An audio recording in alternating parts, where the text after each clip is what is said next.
আসসালামু আলাইকুম।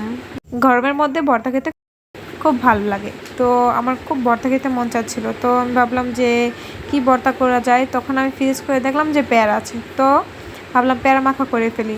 দেখো প্রথমে আমি পেয়ারাগুলো ভালো করে ধুয়ে নিলাম। তারপরে পেয়ারাগুলো ভালো করে টুকরো টুকরো করে কেটে নিলাম। কেটে নিয়ে একটা বক্সের মধ্যে পেয়ারাগুলো আমি দিয়ে দিলাম। তারপর আমি ১ চামচ মরিচের গুঁড়া, তারপরে দিয়ে দিচ্ছি ১ চামচ লবণ, তারপরে একটা মশলা আমি দিয়ে দিলাম। তারপরে সব কিছু দিয়ে আমি ভালো করে সব কিছু দেওয়া শেষ হয়ে গেলে তারপরে আমি দিয়ে দিব এখন তেঁতুল। আমি তেঁতুলগুলো দিয়ে নিলাম। তেঁতুলও দেওয়া শেষ। তারপরে আমি দিলাম একটু সরিষার তেল দিয়ে দিলাম।